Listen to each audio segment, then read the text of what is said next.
Tuhan, biarlah Tuhan yang menuntun kita mulai dari hari ini sampai selama-lamanya dan memegang tangan.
Sekali lagi sungguh-sungguh kita akan berkualitas sebagai doa kita pada pagi hari kita katakan ya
Kami bersyukur Tuhan buat kasih setia Tuhan, anugerah Tuhan, dan penyertaan Tuhan yang sempurna dalam kehidupan kami Tuhan. Kami boleh melewati malam yang penuh rahasia, tiba-tiba pada pagi hari Tuhan. Sekarang kami duduk diam di bawah kaki-Mu Tuhan, kami mau mendengarkan kebenaran firman Tuhan. Dengan kami telinga seorang murid untuk mau mendengarkan firman-Mu Tuhan. Dan biarlah firman-Mu itu Tuhan mau bertumbuh, berakar, dan berbuah dalam kehidupan kami dari hari lepas hari Tuhan. Pegang tangan kami Tuhan dan jangan pernah lepas kami Tuhan. Karena kami butuh Engkau Tuhan dalam kehidupan kami. Mulai dari hari ini sampai selama-lamanya Tuhan. Kami bersyukur Tuhan memberkati kami, memberkati hamba-Mu yang akan menaburkan firman-Mu. Biarlah hikmat Engkau berikan bagi hamba-Mu Tuhan. Biarlah firman Tuhan yang ditabur menjadi berkat, menjadi solusi bagi kami untuk hari ini Tuhan. Kami bersyukur Tuhan dan kami sambut firman-Mu hanya di dalam nama Tuhan Yesus. Haleluya. Amin. Shalom, selamat pagi semuanya. Saya percaya bahwa firman Tuhan hari ini yang akan mendidik dan mengajak kita agar kita semakin hari semakin dikuatkan di dalam Tuhan, kita menjadi anak-anak Tuhan yang benar-benar melakukan setiap firman Tuhan. Wow, ya, hari ini adalah mengenai cerita mengenai pohon ara. Yang akan saya sampaikan adalah cerita mengenai pohon ara. Mungkin bisa ditampilkan slide-nya, terima kasih. Jadi latar belakang saya belajar mengenai pohon ara ini adalah satu hari saya ini lagi perjalanan dengan anak saya. Lagi perjalanan berdua di dalam mobil, saya lagi mengendarai mobil. Kemudian anak saya bertanya kepada saya seperti ini, Mama, itu kan baca ceritanya Yesus mengutuk pohon ara. Nah, jadi aku berpikir, Ma, yang kalau seumpama aku ini tidak berbuah, Ma, maka Tuhan Yesus itu kita ini bisa dikutuk. Nah, kemudian kita itu bisa mati. Nah, sebagai seorang mama, ketika seorang anak itu bertanya, saya sangat menghargai karena ketika seorang anak bertanya, berarti dia melakukan satu pemikiran yang mendalam, satu pemikiran yang serius gitu. Nah, respon saya bisa dua hal gitu loh. Yang pertama bisa saja saya menjawab kepada anak saya seperti ini, iya, karena waktu itu saya juga lagi sibuk kan, lagi mengendarai kendaraan, jadi saya juga perlu konsentrasi di jalan. Kemudian saya ngomong ke anak saya, bisa saja saya sempat ngomong seperti ini ke anak saya, iya, Pak, kamu harus pelayanan, kamu harus berbuah, kamu harus jadi berkat buat orang lain. Kalau enggak nanti dikutuk Tuhan Yesus. Tapi saya memilih untuk tidak gampang seperti itu karena saya tahu bahwa Bapak itu begitu mengasihi dunia ini sampai Bapak itu mengutus anaknya yang tunggal dan dunia ini untuk menebus dosa kita. Dia lahir sebagai manusia, kemudian ketika Yesus itu hidup, Yesus menyembuhkan, Yesus memulihkan, Yesus melepaskan, Yesus membebaskan. Tidak ada kata-kata Yesus mengutuk manusia. Berarti Bapa yang di surga pasti juga tidak akan manusia. Karena begitu cintanya. Bahkan Yesus sampai mati di atas kayu salib, kemudian dia bangkit pada hari ketiga, naik ke surga supaya Roh Kudus turun untuk menolong kita. Saya nggak yakin bahwa ini kalau kita tidak berbuah, kita tidak melakukan sesuatu menghasilkan buah yang baik dalam hidup kita, kita tidak seperti itu. Pada saat perjalanan itu, saya balik ke rumah, saya belajar ada kisah sih di balik pohon ara ini karena saya tidak mau anak saya itu oleh pengertian yang salah. Apalagi sampai berpikir bahwa Tuhan mengutuk kalau kita tidak berbuat, kalau kita tidak melakukan yang baik, kalau kita tidak bisa menjadi berkat buat sesama kita. Kemudian kita mau baca sama-sama di Markus. Jadi kisah pohon ara ini ada tulis 2 kali di dalam Alkitab, di kitab Injil, yaitu di Markus 11 dan di Matius 21. Oh ya, satu intermezzo ya, intermezzo mengenai berbuah. Intermezzo mengenai berbuah. Jadi, tempat kerja saya ini kan sedang membutuhkan karyawan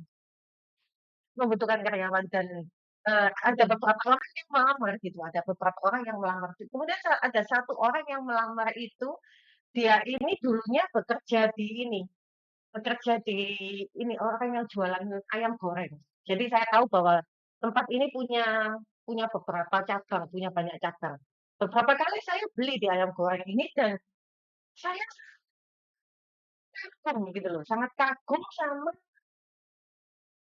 staff-staff yang ada di tempat ayam goreng ini.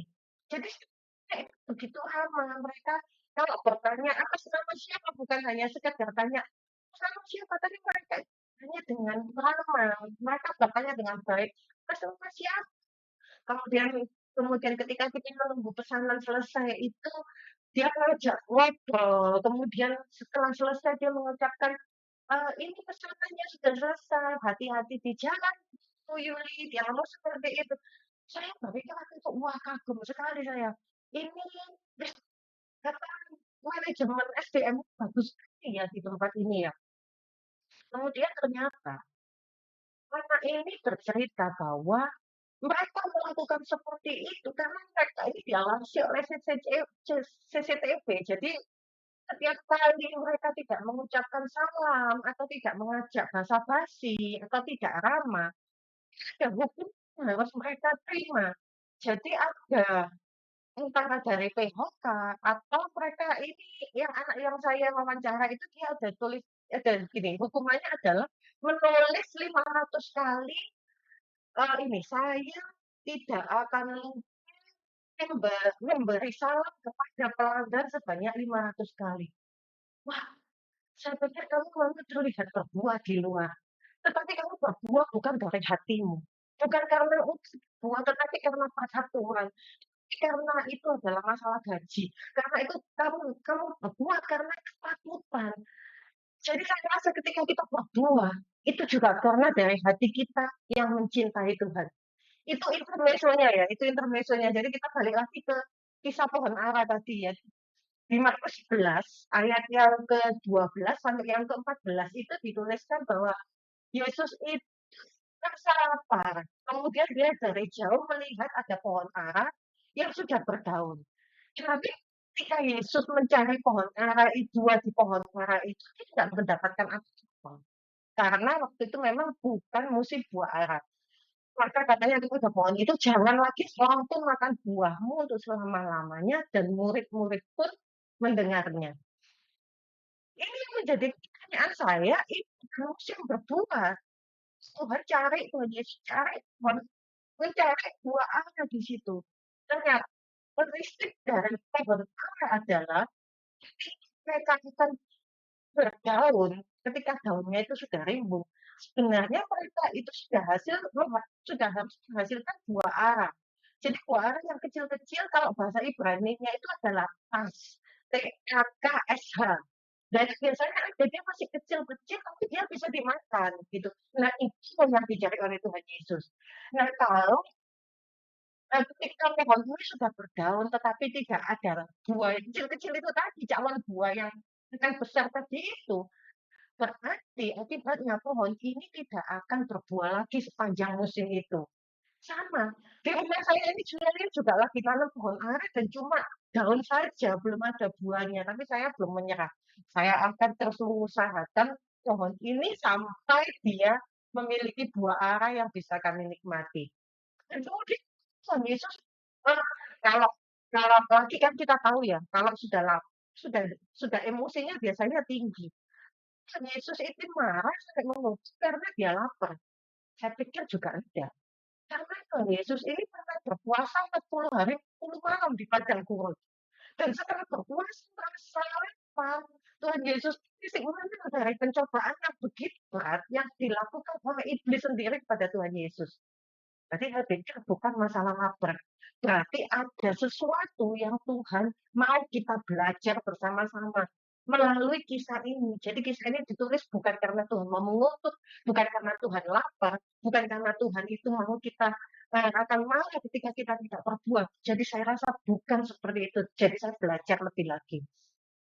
Di slide yang berikutnya kalau kita lihat, jadi dari tadi yang ceritanya 11 sampai 22 tadi itu ketika Tuhan Yesus mengutuk. Maka yang berikutnya di ayat yang ke-20, ayat yang ke-20 itu pohon ara itu sudah kering. Kemudian ada judulnya yaitu nasihat Yesus tentang doa. Boleh dibuka yang di slide berikutnya, terima kasih. Nah itu pohon ara yang sudah kering, nasihat Yesus doa. Nah, kalau saya belajar bahwa kisah ini adalah nasihat Yesus untuk doa.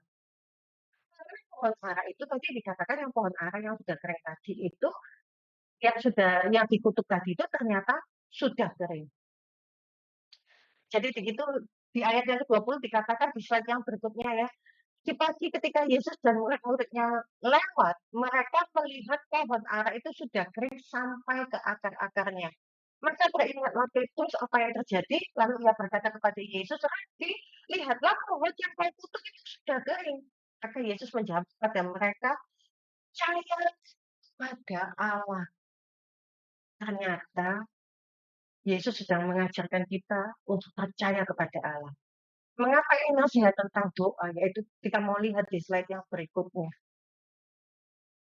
Firman Tuhan itu bekerja.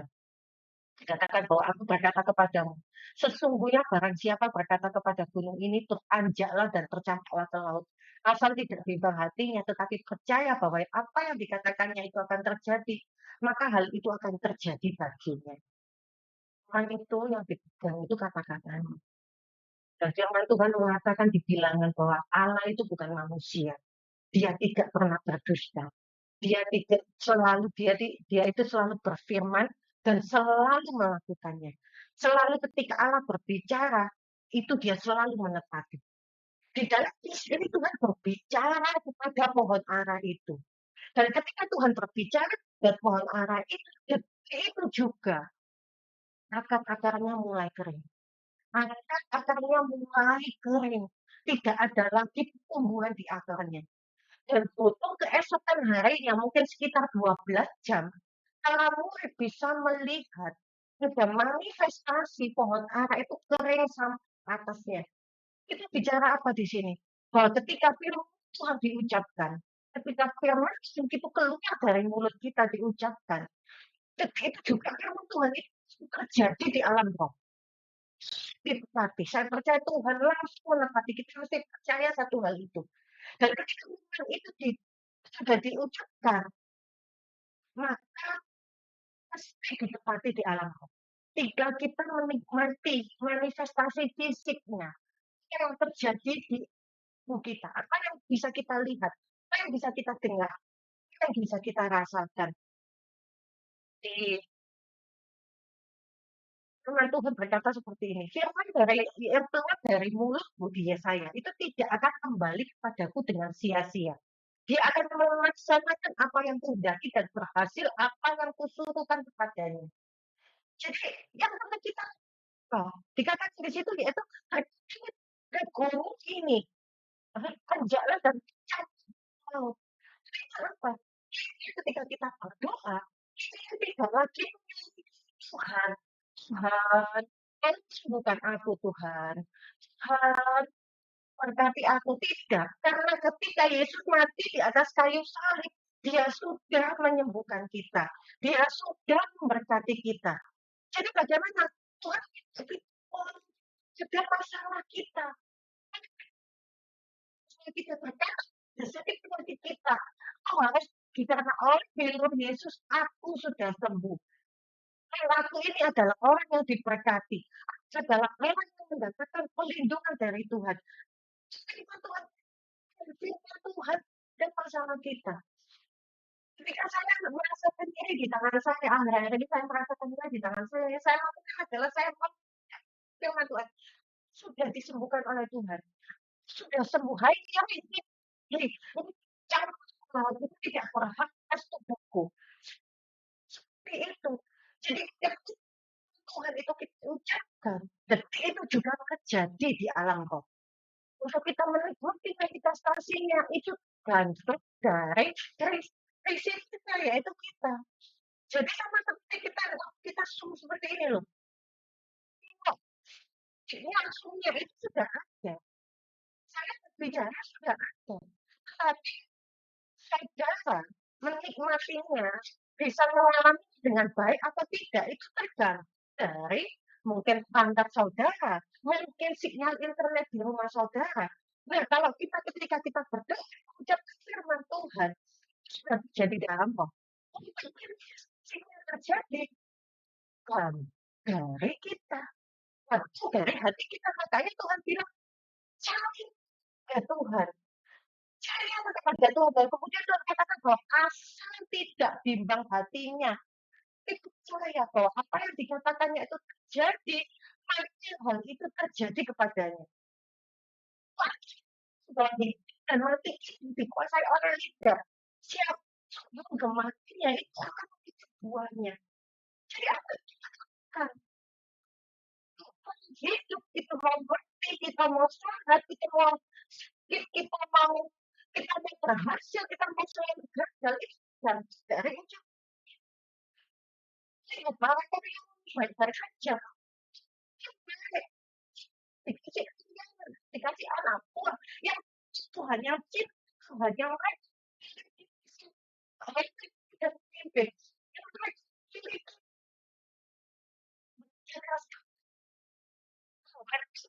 karyawanku, mereka karyawan dan baik saja. Itu sesuai dengan kebijakan. Mereka juga memiliki kita tidak baik, jahat. Kalau itu tidak cocok dengan hati kita, positif. Bahwa aku itu perlu hikmat, kebijaksanaan, daripada kita panggil dia dengan sebutan yang buruk. Percaya bahwa ketika firman Tuhan diucapkan, itu akan terjadi. Dia akan melakukan yang diucapkannya. Hidup dan mati kita itu dikuasai oleh lidah kita. Kita mau melihat segala sesuatu yang baik, maka katakan yang baik. Kita mau hidup, katakan kehidupan. Seperti itu kita lanjut ya. Yang itu adalah percaya pada Allah yang selanjutnya. Di ayat yang ke-24, Tuhan mengulangi janjinya. Aku berkata kepadamu, apa saja yang kamu minta dan doakan, percayalah bahwa kamu telah menerimanya, maka hal itu akan diberikan kepadamu. Yesus berkata-kata, kenapa kita bisa mengucapkan? Tidak mengatakan percaya, karena itu aku berkata-kata. Jadi ternyata pohon ara ini dia mengajarkan kita adalah nasihat Tuhan Yesus kepada kita semua, kepada saya mengenai doa, bahwa firman Tuhan itu berkuasa. Dia langsung melakukan apa yang dikatakan di alam roh itu langsung instan ada juga terjadi. Manifestasinya tergantung dari kita, tergantung dari kepercayaan kita, tergantung dari perkataan kita. Kalau kita mau melihat yang baik, kalau kita mau melihat jawaban doa, kalau kita mau melihat gedung kita selesai, maka kita perkatakan bahwa itu adalah rumah Tuhan, di mana Tuhan ditinggikan, di mana Tuhan disembah, di mana Tuhan dimuliakan, di mana anak Tuhan akan banyak orang yang datang, akan banyak orang-orang yang diselamatkan, maka itu akan terjadi dengan sempurna. Kalau kita mau melihat kesembuhan terjadi di gereja kita, maka kita katakan bahwa bila Yesus sudah menyembuhkan, bila Yesus sudah menyembuhkan, sudah menebus dari segala kutuk, di tempat ini terjadi kemerdekaan. Kalau Tuhan ada buat setiap kami, maka kami akan menyampaikan kabar baik. Kami akan memberitakan tahun-tahun pembebasan Tuhan. Setiap orang membebaskan yang terbelenggu, maka itu yang akan terjadi buat gereja kita. Dan saya percaya dari doa kita, dari setiap firman Tuhan yang kita ucapkan, dari apa yang kita sepakati bersama, kita akan sama-sama melihat kebaikan Tuhan terjadi dalam kehidupan kita. Percaya sama-sama katakan, amin. Yuk kita berdoa. Terima kasih Bapak buat firman-Mu pagi hari ini. Engkau sudah menakutkan kami untuk kami kembali terus kami, untuk kami percaya sepenuhnya kepadamu, untuk kami percaya bahwa firman Tuhan itu ya dan amin pasti terjadi. Engkau tidak pernah mengingkari janjimu ya Bapak. Engkau tidak pernah ya Tuhan tidak melakukan firman Engkau selalu melakukan apa yang Engkau perintahkan ya Tuhan. Kami berdoa ya Tuhan, hati kami, mulut kami adalah mulut yang siap untuk selalu menerima kebenaran firman Tuhan. Mulut kami adalah mulut yang berkati, mulut kami adalah mulut yang firman Tuhan. Dan kami akan melihat di hari-hari ke depan bahwa semua Tuhan akan diperkatakan jadi sempurna atas kehidupan kami. Kesembuhan terjadi, pemulihan terjadi, apa yang kami rancangkan buat kami berhasil beruntung di setiap perjalanan hidup kami ada penyertaan Tuhan yang sempurna. Hanya di dalam nama Tuhan Yesus kami berdoa dan kami mengucap syukur. Amin.